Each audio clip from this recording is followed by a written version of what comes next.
Welcome to TeleGeography Explains the Internet, the show that explores the business behind all of the ways humans stay connected around the world. I'm your host, Greg Bryan, and my guest today is Louis Fiallo, Vice President at China Telecom Americas. As you will hear, Louis has been with China Telecom Americas almost since the beginning and has had the opportunity to drive their growth in the region and has had a front row seat to the many changes that have come to the Latin American telecom market. Our focus in this episode was largely Latin America in terms of its network and cloud developments. So I also had my colleague Peter Wood, who is our senior analyst covering Latin America, join to shore up my sometimes dated knowledge of the market that I used to cover for telegeography. So we start out with just some history of networks in the region, back to the days of even intra-South American traffic tromboning to Miami and back, then through the many developments that we've seen in recent years that have really changed the game for telecoms in the region. We talk about the idea of connecting some of the developing markets around the world directly together without passing through the US or Western Europe, as well as just generally the economic connections between, say, East Asia and Latin America. And finally, we get into cloud development in the region and what he sees as the important areas to develop in the Latin telecom market in the coming years. So Louis was a great guest and went into a lot of directions that I didn't expect, but were really fun to talk about. So I think you will enjoy.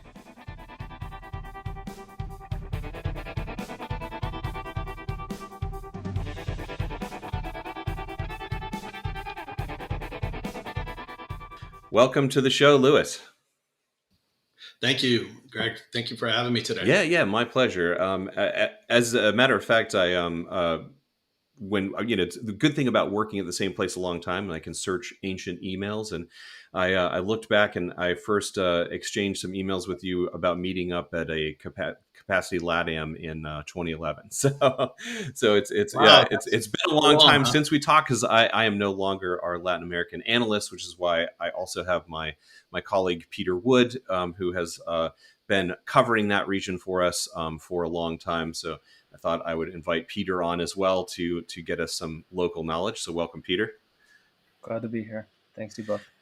All right. And Louis, the way I usually like to start the show is to just have you introduce yourself rather than me reading through a bio or something. Just tell us a little bit about your background and how you came to be Vice President of China Telecom Americas.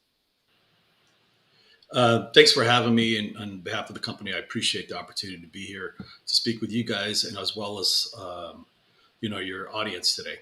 So, I've been in the telecom industry for over 25 years. The majority of it's been at China Telecom Americas.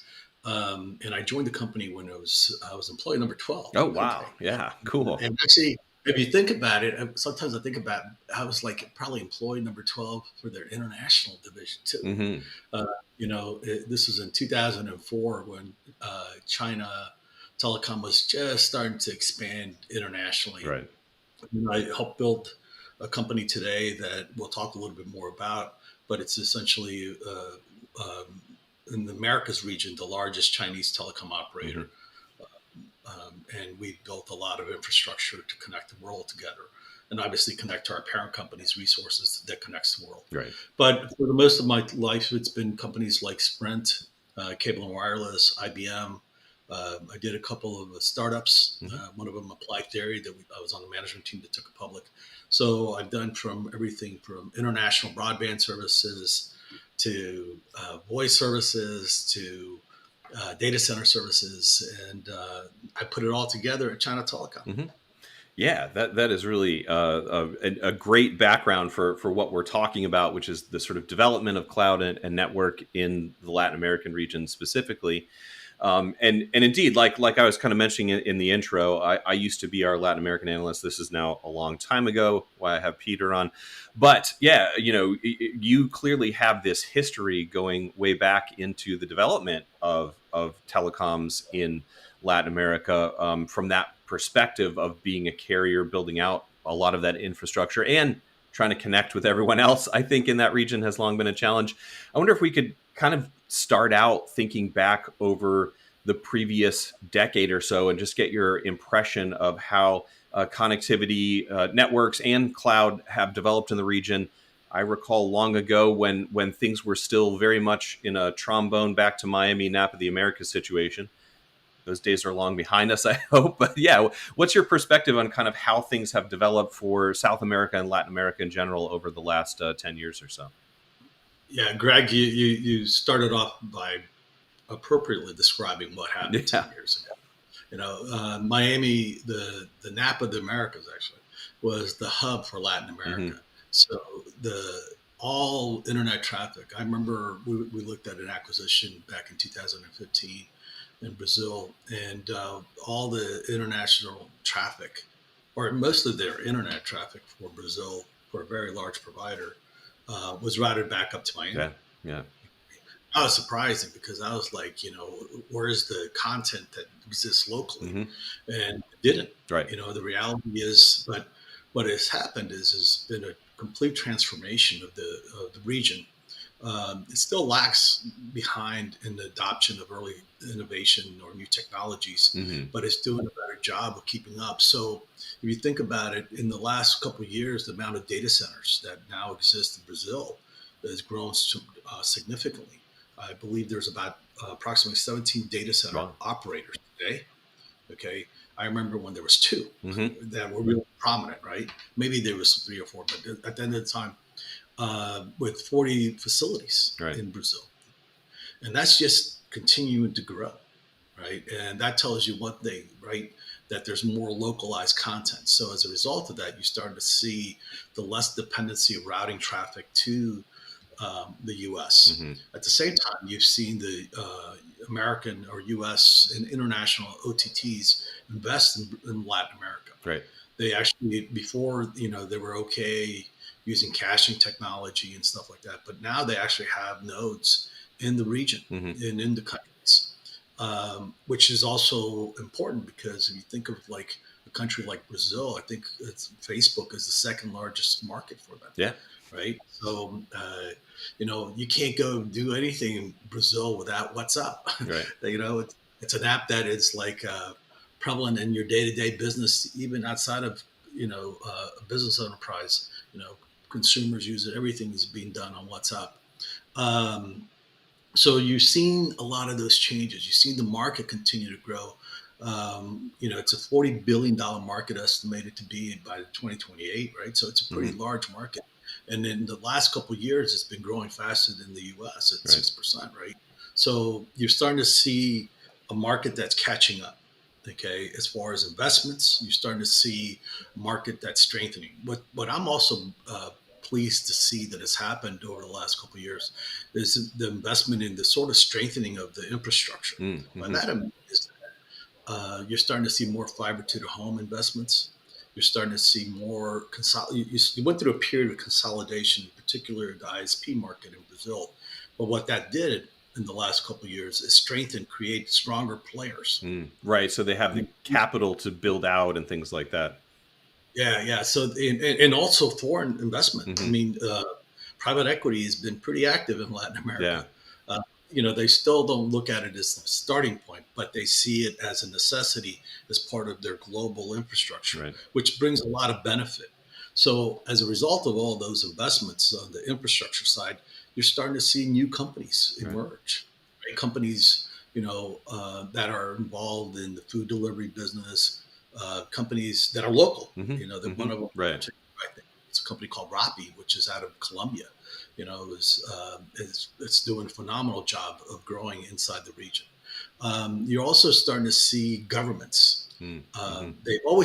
Governments always tout, hey, I need to get more people on the internet. It's the digital economy and everything else like that. But if you look at Colombia, in 2000, around that time, there was about 2 million people connected to the internet. Today, there's over 35 million people connected to the internet. Okay, that's a substantial growth. Okay, and that only happens with the government's push, right? And that's just one example. For me, I the whole digital transformation concept is starting to take place in Latin America. Right. As a result of that, I think it's tremendous opportunities for investment. And there's new technologies being developed inside the region that will be deployed around the world, I think. Mm-hmm, mm-hmm. For the first time, you're starting to see companies grow up and think, hey, I need to do something, but I can't just do it in my country Right. or in the region. I got to get to Asia. I got to get to the US. I got to get to Europe. So we'll see how it plays out. But overall, I think it's great for the economy, great for employment, great for the people down there. Yeah. It helps out. Yeah, no, those are great points. A couple that I want to put some pins in. One, Peter, I'm going to rely on you here. Peter and I both have geography backgrounds, but he is definitely the South America expert here. A lot of Westerners don't realize the population levels of South America in general, but Brazil in particular. Brazil is what, the fourth or fifth most populous country in the world now, Peter? What is it? Something like that. It's like top 6. I mean, it's Yeah. U.S. like 330 million. Brazil a little over 200 million. It's a lot of people. Yeah. So you have a huge population. The whole region is bigger than North America. Yeah. So yeah. It depends where you count Mexico, right? Right. But South America proper is huge. Mm-hmm, mm-hmm. Yeah, exactly. And you have this developing population. And I think you brought up a really interesting point. We did a show with a mobile operator in Africa who was talking about, all this like sort of potential of young people who are really eager to get online, and that they've been coming up with some of their own startups that they have then exported to other markets, because in a market like, say, Brazil or South Africa, you might be solving problems that we don't have in some other places in the West as much, or have sort of startups going after those problems. So you create these technologies that are expandable, exportable around the world for a lot of those different countries that someone in the Western Europe, kind of North America market might not have ever sort of come up with, right? So getting all of these people online, I think, to your point, is great for the world, right? To get that expertise and knowledge and kind of startup energy going in these countries. They can come up with digital transformation kind of solutions that our companies aren't necessarily going to be focused on.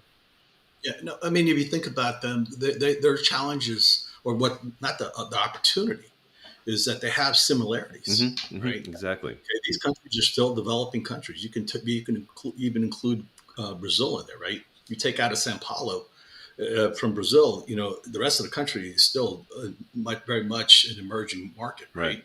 So they have similarities. They don't have the same infrastructure, the same access to capital, mm-hmm. the same intellectual capital that maybe the U.S. would have, right? From experience. So there's a lot of similarities, and what I've seen is that they're taking advantage of that, mm-hmm. right? They're going after the younger generation of buyers, people that grew up with a cell phone, right? Who rather than be on a cell phone to buy something than to talk to somebody on a phone, right? That's sort of the old school way of doing things, mm-hmm. right? They don't want to do it that way. They want to be able to figure it out. I mentioned WhatsApp being a very prominent technology in the region. Everything you go on and you have a QR code and you just hit there and it gets you to a WhatsApp page or a link, a telephone number, and you're conducting commerce. Okay, you're communicating, you're solving your problems, you're communicating with the enterprise. So they've done a great job of building that ecosystem mm-hmm. and targeting, that market in the way it's supposed to be targeted, because, maybe you don't have as many home computers, right? Or maybe, so you take advantage of your wireless or that wireline broadband infrastructure to get to home computers. So you're in a mobile first kind of environment in a way that we don't have. Yeah, exactly. So, I think it's a region that over the last 10 years has done a great job of, sort of building its own identity in the global marketplace. Yeah, absolutely. So in that line, Peter, I'm going to leave this question to you, but because I have been out of the sub cable market to LATAM for too long, but I wanted to bring up the kind of BRICS concept. If you could flesh that out, maybe, Peter, into a real question. But since I'm just bringing up an sort of inchoate concept, but kind of linking these alternative developing kind of markets, and is that idea still out there, Peter? Yeah, and I'll even add on to that a bit. So, I mean, even this conversation already, you've talked about the obvious historical importance of connectivity from Latin America to the U.S., especially Sao Paulo to Miami, elsewhere to Miami. there's other cables that, of course, connect to the regions now, but there's like, I think, periodically recycled talk of something connecting the BRICS countries, which the definition of BRICS countries may be changing as we speak. They had met last week, I think, for an annual summit. But regardless, it's kind of global south. Would it be Bix perchance? Is the R the problem there? Yeah. No, actually, they're going to add more countries. So I don't know. Okay, gotcha. All right, yeah.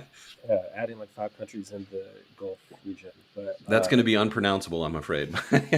Won't be a good acronym. But I mean, that as well as just connectivity within Latin America, like from Brazil across the Andes to Chile, Brazil up to, or just different parts of Brazil, like Fortaleza to Rio, Sao Paulo, or elsewhere in Latin America. Is there demand? Is there interest? What factors really come into play to kind of decide if the future of international connectivity is going to continue to diversify the ways it has? You guys bring up a tough question, right, about BRICS. The concept of BRICS has been around for a while. It's probably been about close to 10 years. I was going to say, I remember it being talked about when I was still going to conferences. Yeah. Maybe you started the conversation. I don't know. Yeah, but the reality of the matter is it's a very long cable, right? Mm-hmm. And if you're going to do something like that, you're going to invest on it to reduce costs, okay? Because you have the other ways to get there, right? And you improve latency, which is the biggest problem all these countries connecting to them. And then there's got to be some economic value that drives it all together, right? The amount of growth between Latin America and the APAC region is growing, okay? Mm-hmm. The last 3 years, you've seen a 21% growth, right? But, and I'll give you another data point, in Brazil, today there's over 300 Chinese enterprises, big Chinese enterprises that operate in Brazil, okay? Mm-hmm. And there's about 60 plus that are now operate in China, okay? You asked me that question 10 years ago, maybe you had like 10 to 20 Chinese enterprises, maybe you had like 5 Brazilian big, large companies that were there. Mm-hmm. But that's changed, okay? And great for China Telecom Americas, I reckon, right? Yeah. One of the reasons we're there. Yeah. But I'll talk about that, our whole history a little bit. Sure. But the reality is that, the amount of bilateral trade is also growing. Mm-hmm. There's more dependency on doing commerce together outside of the digital world. On exports and imports are very important. So I think we still have a long hurdle to overcome as an industry to build the BRICS cable, but it's still something that in the future may have legs.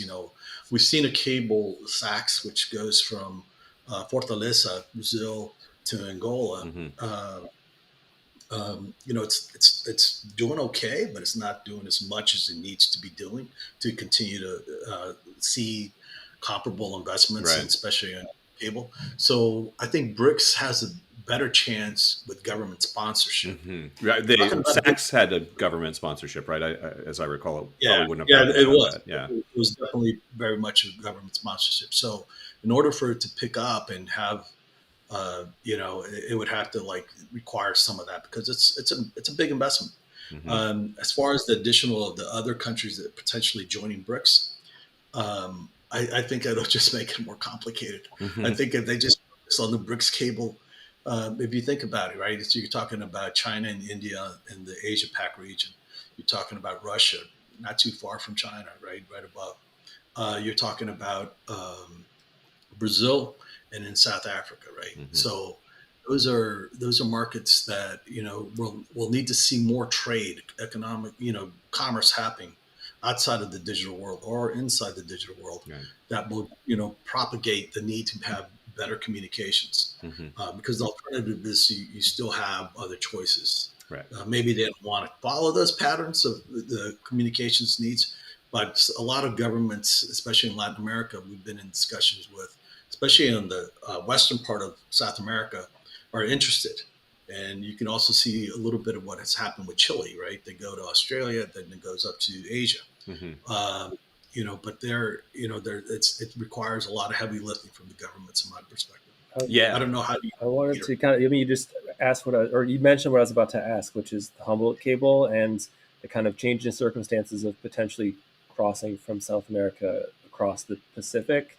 How does that factor into? I mean, is that something that piques your interest at China Telecom Americas? Is there more that needs to be done to make it so that one, that project can kind of develop further, and then from your perspective, that it could be a project that could contribute to goals of yours?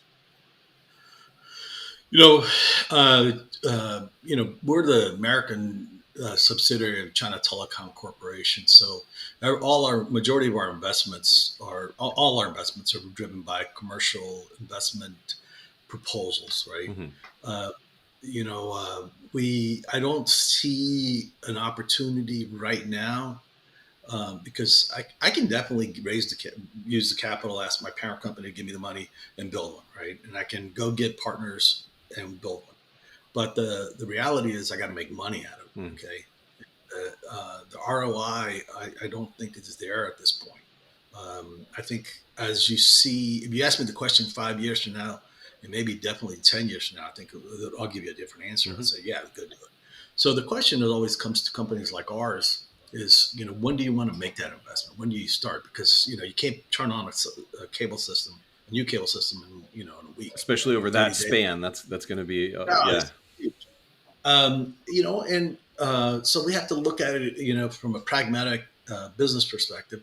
Is it worth the investment, or do I put my money in other things? The region is still behind in many other areas. So, I think, and what I hope that happens for the region is there's more interconnection within the region as opposed to just going outside the region, because that makes more sense. Because there's more commerce happening on the traditional standpoint between countries in the region for the first time. They're depending on each other more, which is great for the region. I don't know. Do you see it that way as well? Or Yeah, you're kind of answering, I think, this question we're about to ask, but to kind of extend it a bit. Like you said, five, maybe 10 years from now, that your answer to is a Trans-Pacific South America to Asia-ish cable, a legitimate investment or a useful investment. What during that period of time might change? I mean, historically, what have you seen that makes that decision easier? And looking forward, is that the same, or the different circumstances arising? Give us a little prediction without too much. yeah, I think the biggest change you'll see is the amount of investment. But what I'm talking about is foreign direct investment by you know Chinese enterprises into the region, as well as, and you're seeing a large number of influx of Chinese enterprises into the whole Latin American marketplace, right? If it's not only Brazil, but you're seeing it in places like Mexico, you're seeing it in places like Argentina. So as these companies go and build, their enterprises there, they obviously see economic value and an ROI that's positive for them to do so.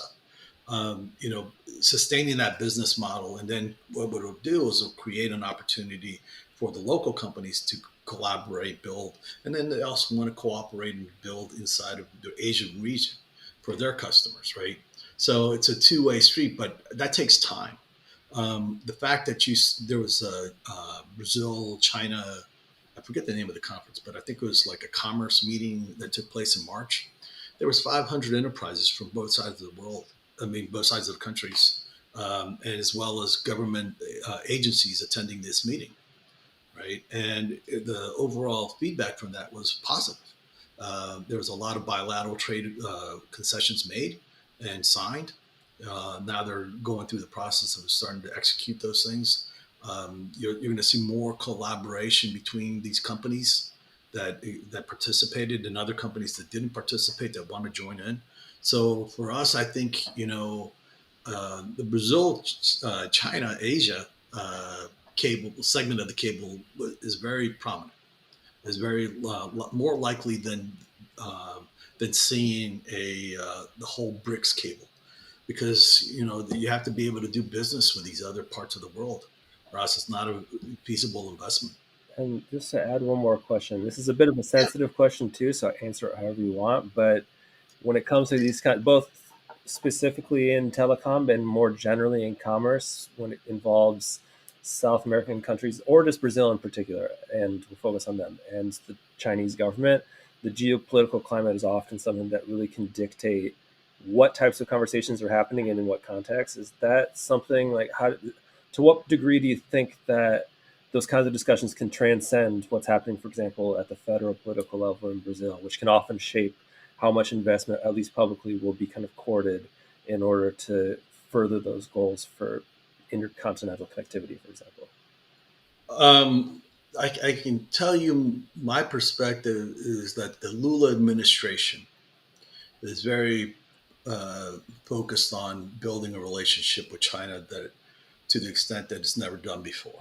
Okay, they've opened up the market and encouraging cooperation, with local Brazilian companies. They do view as a good partner, so there will be continued investment between those parts of the region. As far as any other, you know, countries getting involved in discussions and trying to mitigate those, there's always going to be some tension. But there's, in my view, that the Lula administration has actually shown, he's just became president and was able to put together in 30 days, I mean, it's 90 days, a big meeting that took place, right? The largest meeting and gathering, okay? The number of Chinese enterprises that moved into Brazil at the end of this year, we'll probably see, but, I wouldn't be surprised to see another 50 to 100 companies that have gone in, okay? Obviously Chinese enterprises are looking places to invest and to grow. So I think that's a positive. More importantly, I think it's good for both countries. I think if Brazil is a natural resource, haven, right? It's got a lot of stuff going on there, and China knows how to, given its own history, how to manage it better, and to a certain extent, right, with smart city technology investments in that kind of area. So I think that's going to help, not only Brazil, but that can also, spill over into other Latin American countries, which would then benefit as well. Yeah, absolutely. That brings me to something that I wanted to get to, which is a little bit more, Lewis, on the sort of development, since you've been along the ride most of that time, of China Telecom Americas. Was the initial idea of developing a sort of Americas focused company out of China Telecom to serve Chinese enterprises that had interest in those markets, and how has that kind of mission maybe changed over time? Yeah, so that's a great question, Greg. So for us, when I first started, remember I told you I was employee number 2. Yeah. I said, why are you here? Okay. And the why was really based on 3 things. The first one is that China Telecom was coming out of being a monopoly, right? So it was a monopoly company. So they wanted to compete. It's a little crazy to think that you pick the most competitive market in the world to learn how to compete. Right. But it was the U.S., right?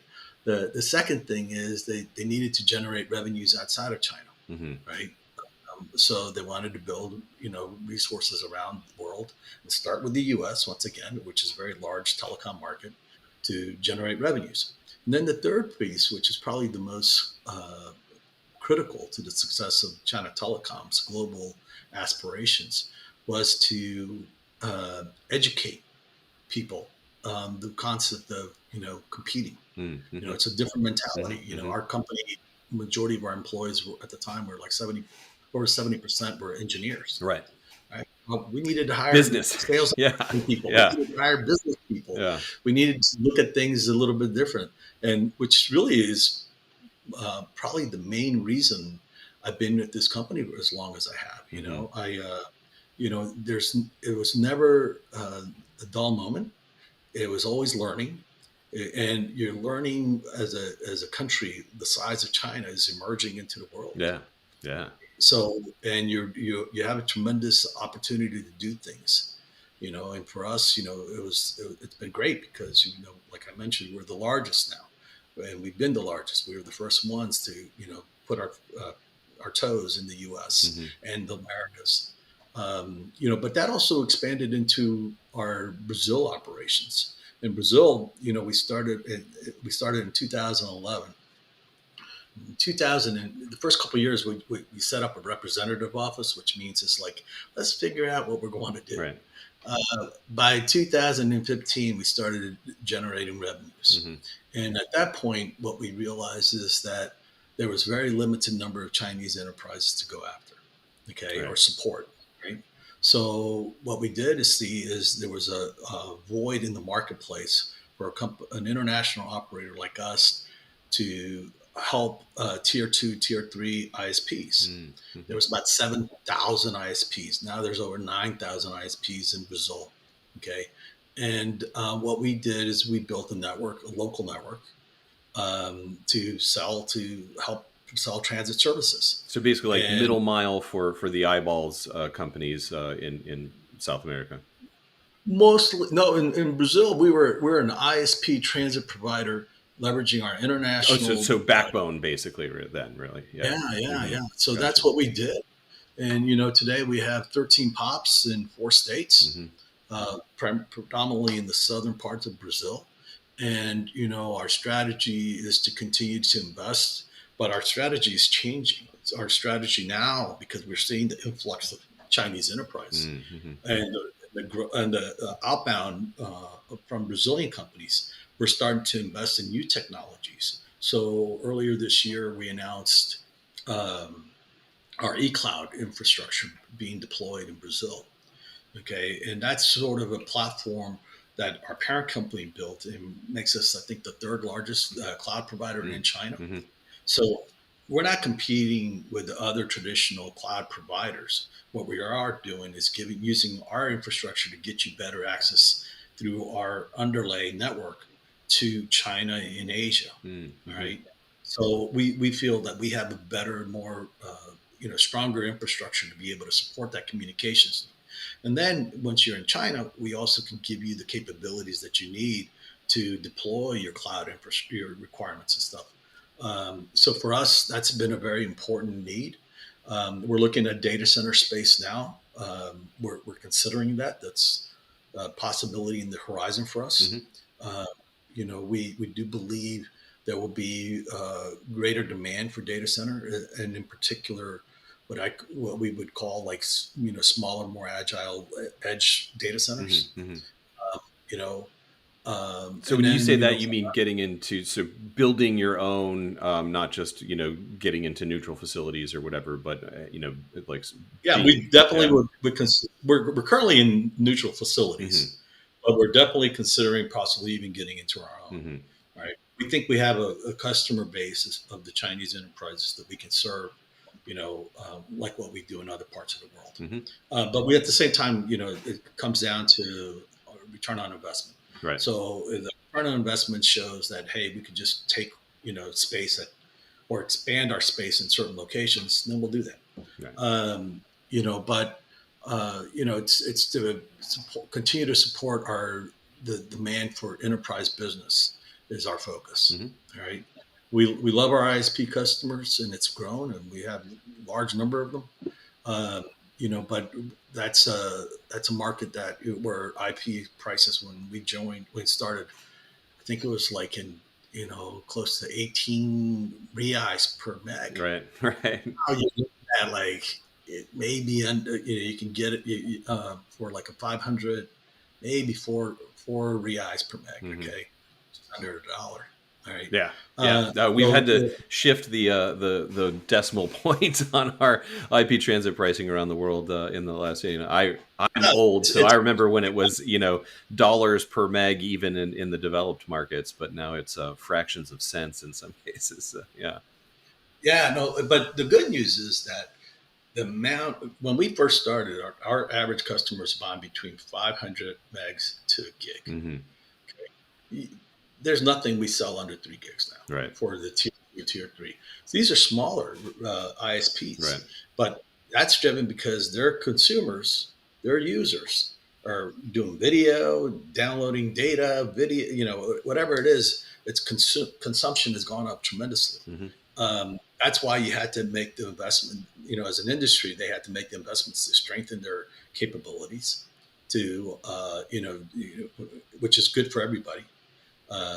Because the amount of outages that used to happen was a regular occurrence. And it was, for me, a guy who did a lot of business in the U.S. and in Europe and in Asia, I was like, that's crazy. He's not used to that. Yeah, exactly. Yeah, it was a different world. But I think Latin America is now situated in a place where you can start seeing a lot more of these investments, in the coming years. Mm-hmm. So you've mentioned data. I mean, we've heard this too. Data center investment is very hot in Brazil, in specific Brazilian markets, in Latin America in general, but it's not hot everywhere. How does that kind of assessment of where the select markets where it makes sense to try to expand into are, and where there's more hesitancy in terms of just getting more involved? I think every country in Latin America has some type of a base of data center capabilities.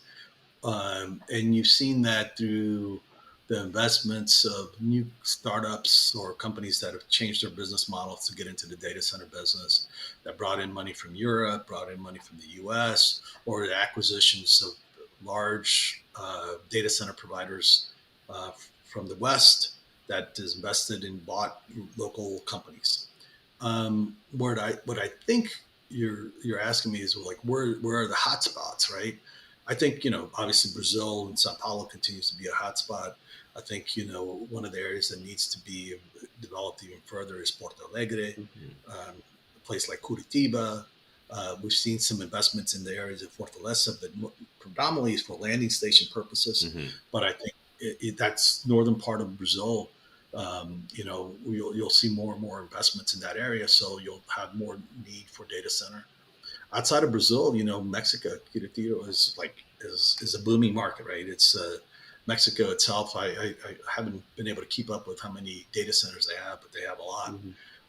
And then you see pockets of strong data center investments, like in Colombia. You even see it a little bit in Argentina and Chile. Not the same magnitude, but their markets are different, right?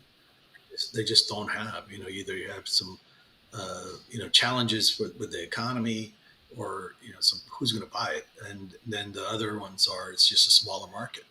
But I think you're going to see more and more investments, but not of the, like the size of, like Equinix makes, right? Not that size. I think it's not a necessity, right? And also the power consumption is an issue.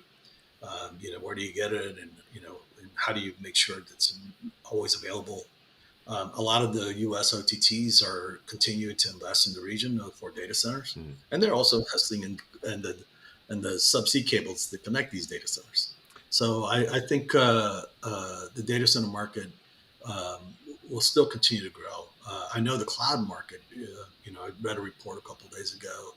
It's supposed to double by the year 2028, like from 5 billion to 10 billion, and then get close to about 20 billion in the next 8 years. So I think you're going to see a lot of that stuff.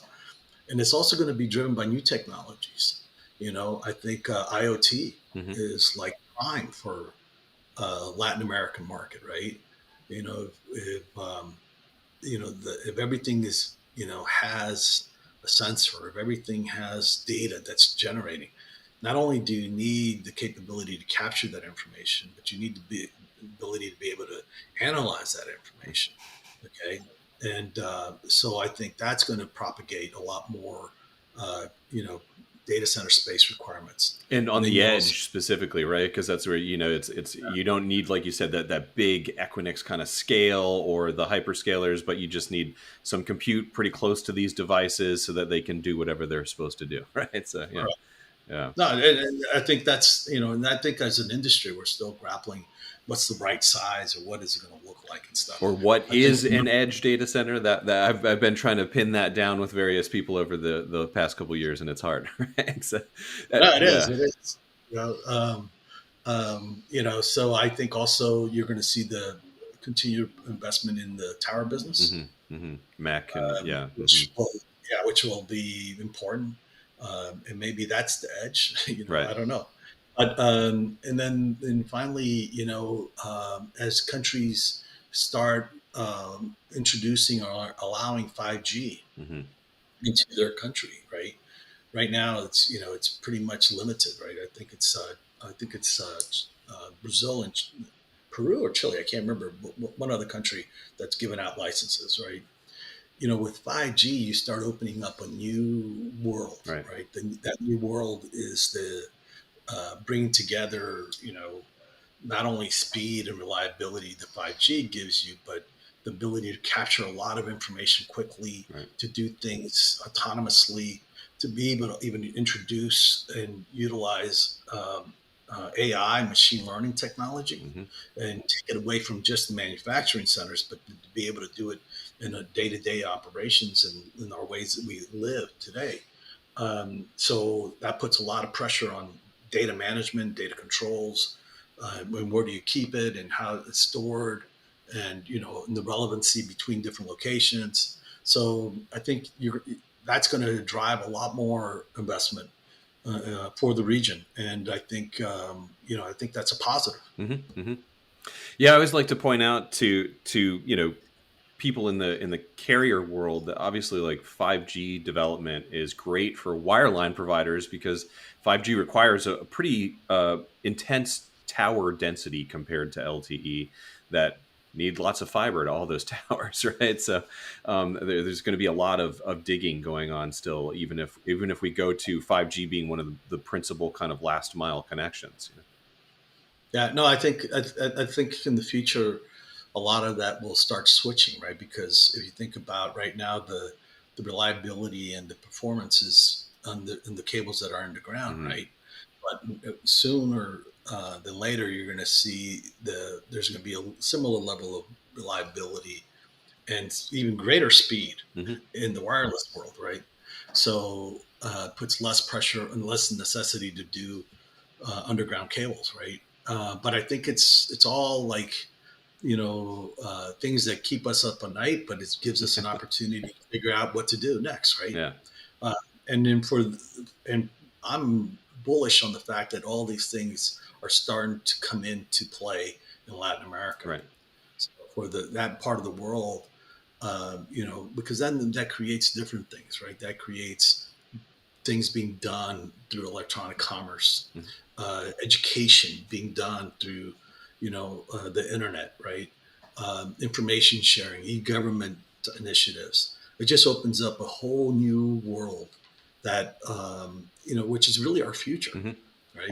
And we need to build all this ecosystem to enable this communication to take place. That's a really good point. One that they often bring up on the show, which is that for a long time, network has been something that needs to be there, and then everyone from ISPs to enterprises use the network. It's a cost that you have, but we're really getting to a point where network is going to be the business enabler, right? That digital transformation means that your network and how you have engineered the network and all of those and the technologies you're able to layer on top of it, even if it's OTT, are the driving factor rather than just a cost that you have to have in place as a kind of infrastructure, Absolutely, Greg. I think if you think about at least my experience with our customers and stuff, um, they don't necessarily look at things as saying, let me buy a point-to-point connection between two Right. locations. Right. They're saying, I just need to get access to your SD-WAN service. I need to be interconnected to these locations. And, sometimes I need to be able to have management capabilities to be able to manage these resources and pay you when I'm using it, as opposed to just having something that's idle, investments that are Right. there, when I'm not using it. So the world we're changing, right? We also used to think about everything was at the corporate headquarters, Hmm. right? Hmm. All everything is now sort of in the cloud, right? And whatever that means as far as the proximity, but and the value and where the information is being generated is not in the corporate enterprise Right. anymore, right? It's out in the edges, right? So for us, we used to be able to bring everything back to one location on a hub and spoke. Mm-hmm. Now it's definitely much more complicated because everything is in the cloud, and that cloud, may be depending on us, Right. may depend on other places. That's why, for our e-surfing platform, which is our cloud platform, we connect, I think it's like 144 data centers today Mm-hmm. and over 80 public cloud centers, right? Right. And we had to do that. We had to do that because it's just not our cloud, right? We have to be able to access everybody else's cloud, Mm-hmm. and our customers need access to those clouds. It also puts more pressure on the customer too, because they have, on average, over 2 cloud providers today, right? Or 2 public cloud locations, and that's not even saying anything about whatever they use as their data center or, Mm-hmm. or their private cloud. But it's changing. It's our industry is changing, but I just think it continues to add more opportunities. Mm-hmm. Mm-hmm.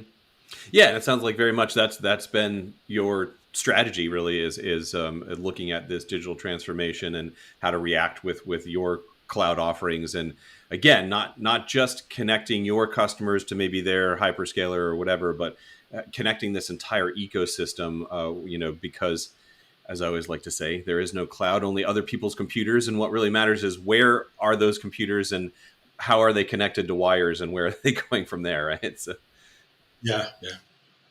yeah, Peter, anything else before we wrap up? I mean, we're kind of touching on it, but just what are you Mm-hmm. looking forward to in terms of Yeah. what the clients want going forward? What do the networks need? What kinds of changes in just client demands and expectations have you been picking up in the last few months or years? Yeah. I think, last year we made a decision to focus on the overlay as opposed to the underlay. Mm-hmm. You would have asked me this question 5 years ago, or even 2 years ago, I would have told you that we still build underlay and we hope to be able to support customers on the overlay. Right. And as an international operator who is not an incumbent in Latin America, we've decided that we're going to focus on the overlay, okay, and use our core underlay, infrastructure that we built already to be able to take information from one part of the world to the next. Mm-hmm. But we don't have to go out and lay fiber. We don't have to build cell towers. We don't have to do anything. We're tinkering with the idea of data centers because we just can't get a partner to go build it where we want it. Right. So if you don't have that, you got to do it yourself. But we definitely feel that our strength and our future is really on building on the overlay, things like cloud services, things like a managed IoT platform. We have a CDN network. We feel that that's important. And our real mission is to help customers get back to China and Asia, which we feel like we had the largest amount of investment in that capacity to be able to enable that, right? And as countries do more and more business with China, that will generate a lot more opportunities for companies like ours to fill that need. And that's where our focus is. We used to invest heavily in cable systems and stuff. Right. We still have some initiatives, but it's not where it was 5 years ago. And when you say those different overlay services, are you also looking at channel partnerships strategically for that, or are you looking at sort of some of them being developed kind of in-house, as it were? I think it's a combination. Mm-hmm. Like we're open to building an ecosystem where partners we can actually use their infrastructure. Mm-hmm. Okay, but the reality is that let's take for example SD-WAN. We're working on certain partnerships today, but it's limited because SD-WAN, the way it's set up, it's through a central controller, right. And how is that going to work? So some, things that I think in our industry will figure it out, mm-hmm. and will be much more in line to do so. But like I told you, our mission is really to be able to bring, enable the communication that's necessary between the region we serve back to China and Asia. Right. So some of these technologies don't exist today, so we'll deploy it. Mm-hmm. Mm-hmm. Okay. Maybe we'll find other companies that have made those investments, and it makes economic sense for us to partner with them. then we don't have to deploy. But our future is really not to build the number of POPs that we built in Brazil. Our future is to build like these edge locations, 1 or 2 in a country, and then connect those together, right? And then let the communications take place. We can procure local services from the local providers. That's their strength. Right. That's not our strength. Yeah. No, I think that's really interesting. And I think it is generally the way that I see networking develop, that it's about making the network smart. It's about the services that the network can provide and being able to easily utilize whoever has wires in the ground, whether that's like, this, we could open up a whole nother hour-long conversation about like, building out APIs to all these providers and getting, automation. We'll leave that aside, but just to bring it up that I think I definitely see what you're saying about, kind of focusing on that overlay capabilities and getting the underlay wherever you can from whoever you can. Correct. Yeah. Excellent. Well, Louis, this was really fascinating conversation. It actually went in a lot of directions that I wouldn't have thought. Just kind of generally talking about development and LATAM. Yeah. Hopefully, it wasn't too spread out. And no, not at all. Like I think that's great actually, because again, there are some interesting and unique things about the Latin American market, but at the same time, there's always these lessons that can be brought around the world. And I think increasingly we need to, again, kind of think of the development of all these markets with that more global mindset than just what's coming out of San Jose all the time, right? You know what I mean? That sometimes the problems they're trying to solve in San Jose aren't the things that you're facing when you're operating around the rest of the world. No, and I think that's the best thing to, as we're wrapping up here, to see is that you're starting to see, the localization of a smaller version of a San Jose in these countries, right? And the countries that continue to develop and enable those type of ecosystem for their country, it'll be better. Yeah. And also sharing of information inside the region, it'll be stronger for the region. Yeah. Yeah, absolutely. Peter, closing thoughts? You look like you're about to say something there. No, I mean, it was just fascinating. I really appreciate getting to have all this insight. Like Greg was saying, there's several different questions we could explore for far too long in each individual path, but just to like have it brought together is really fascinating. And it's something that we're continuously thinking too, because like we started our conversation, Miami basically, or connectivity to the US, to Latin America, because still is important and historically has been very important for Latin America, but to continuously understand the growth and challenges to that growth for connecting to the world in other ways, and sometimes geographically, sometimes based on technological needs, stuff like that. It's definitely relevant and will continue to be relevant almost certainly for some time. Yeah, that means we should do this again, Louis. So no problem. You just let me know when. Yeah, meet up in a year or two and see how things turned out. It'd be great to hear, how the data center plans worked out, and sort of especially like I said, I'm always trying to follow up on kind of like which part of the edge is the edge and where is that kind of taking off. So that would be a great one to follow up on. So yeah, thank you so much for joining us. Yeah, thank you guys. Yeah, cheers. Thanks for listening. TeleGeography Explains the Internet comes from the experts here at TeleGeography. It's edited and produced by Jane Miller, and it's hosted by me, Greg Bryan. And I also wrote that theme song you're listening to right now. To learn more about our data, jump over to telegeography.com, and we'll see you on the internet.